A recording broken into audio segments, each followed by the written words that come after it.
Assalamualaikum warahmatullahi wabarakatuh. Salam rayu bagi seluruh guru Indonesia dan teman-teman subscriber yang saya banggakan. Terima kasih Anda masih setia bersama dengan channel Raden Hasil Afriadi untuk mengikuti perkembangan informasi terkait dengan P3K atau CPNS di tahun 2022 ini. Bagi teman-teman yang baru saja menemukan channel Raden Hasil Afriadi, silakan di subscribe, like, dan komen. Jangan lupa aktifkan notifikasinya agar Bapak Ibu bisa mendapatkan informasi secara cepat, aktual, dan terpercaya. Subscribe itu gratis 100%. Bapak Ibu yang saya banggakan, kali ini admin akan menyampaikan sebuah informasi lampiran nama-nama honorer terdaftar dalam database BKN dan daftar usia yang berpeluang diangkat ASN tanpa tes di tahun 2023.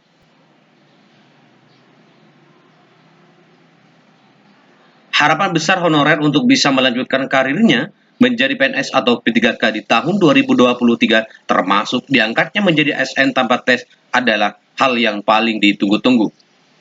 Pasalnya pemerintah telah melampirkan daftar nama honorer yang masuk verifikasi BKN pada pendataan non-ASN. Selain daftar nama yang masuk verifikasi BKN, kabar penting juga ditunjukkan bagi honorer yang ingin berpeluang diangkat menjadi ASN tanpa tes di tahun 2023, yaitu dengan memperhatikan batas usia dan kriteria tertentu. Sehingga, jika honorer sesuai dengan batas usia dan kriteria yang ada pada kebijakan tersebut, maka berpeluang masuk pengangkatan ASN tanpa tes. Sebelumnya, diketahui bahwa tak sedikit dari tetangga honorer yang ingin diangkat menjadi PNS maupun P3K, apalagi masuk dalam pengangkatan ASN tanpa tes 2023. Namun tentunya, pengangkatan untuk bisa menjadi ASN tanpa tes harus memperhatikan beberapa syarat tertentu termasuk batas usia yang dimaksud. Di mana hal ini disampaikan pada poin penting dalam RUU ASN yang saat ini masih dalam proses pengesahan.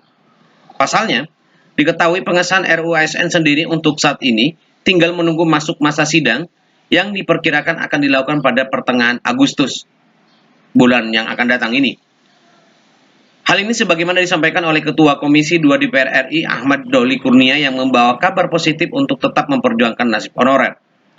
Adapun terkait batas usia dan syarat yang harus diperhatikan oleh honorer agar bisa diangkat menjadi ASN tanpa tes adalah melihat pada poin yang ada pada pasal 131A, di mana pada keterangan PP nomor 48 tahun 2005 diterangkan 4 poin penting mengenai batas usia honorer dan masa kerja, yaitu sebagaimana berikut. Yang pertama adalah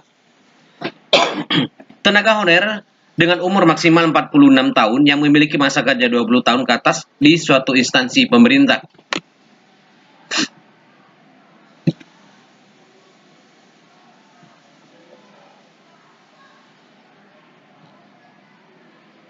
Kemudian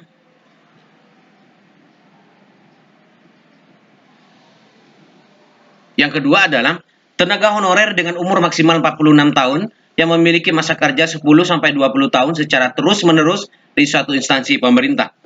Yang ketiga, tenaga honorer dengan umur maksimal 40 tahun yang memiliki masa kerja 5-10 tahun secara terus-menerus di suatu instansi pemerintah. Yang keempat, tenaga honorer dengan umur maksimal 35 tahun yang memiliki masa kerja 1-5 tahun secara terus-menerus di suatu instansi pemerintah. Selanjutnya, 6 golongan honorer yang masuk dalam aturan RUU ASN terkait dengan ASN yang bisa diangkat jadi ASN tanpa tes termasuk PNS sebagaimana berikut. Yang pertama adalah tenaga honorer yang bekerja mengabdi pada bidang pendidikan. Yang kedua, tenaga honorer yang bekerja mengabdi pada bidang pertanian. Ketiga, tenaga honorer yang bekerja dan mengabdi pada bidang kesehatan. Keempat, tenaga honorer yang bekerja dan mengabdi pada bidang fungsional. Kelima, tenaga honorer yang bekerja dan mengabdi pada bidang administratif. Dan tenaga honorer yang bekerja dan mengabdi pada bidang penelitian. Menyusul dari kriteria honorer tersebut, maka ada beberapa poin penting yang juga harus sesuai bagi honorer agar bisa diangkat menjadi ASN tanpa tes sebagaimana berikut. Pertama adalah ijazah pendidikan terakhir, gaji, kemudian masa kerja, dan tunjangan yang telah diperoleh. Sehingga dapat dipahami bahwa Batas usia honorer yaitu 35 sampai 46 mempunyai peluang masuk pengangkatan menjadi ASN PNS tanpa tes. Namun karena saat ini RUU ASN sedang dalam proses pengesahan, maka diimbau untuk honorer agar tetap memantau informasi terbarunya.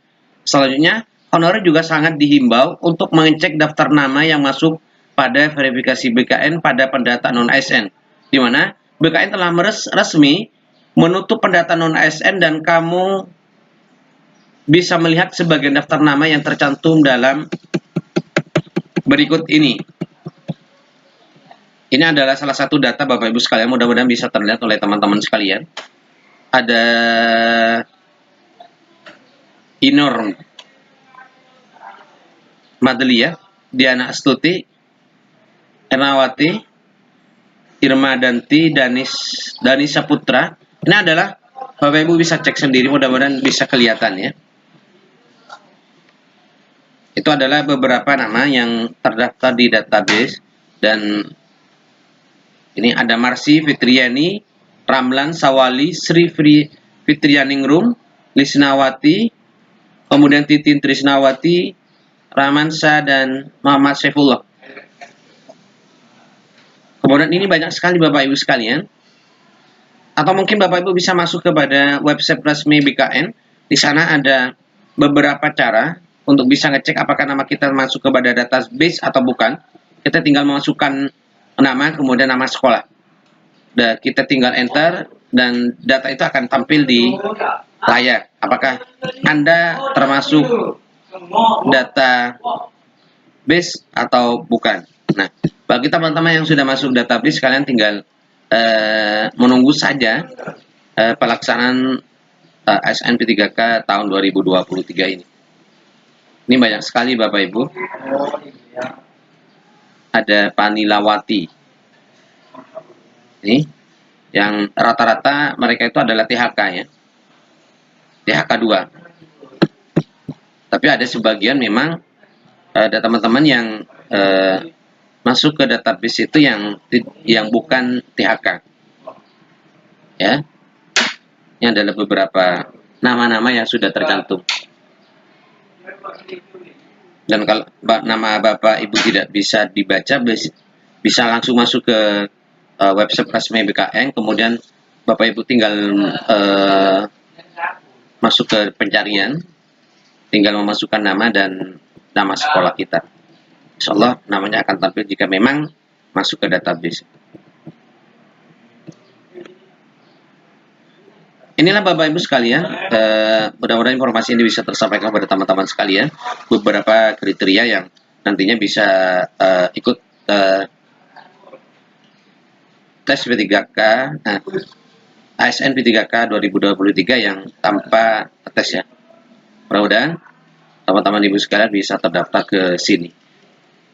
Terima kasih, salam pendidikan, salam rahayu, assalamualaikum warahmatullahi wabarakatuh.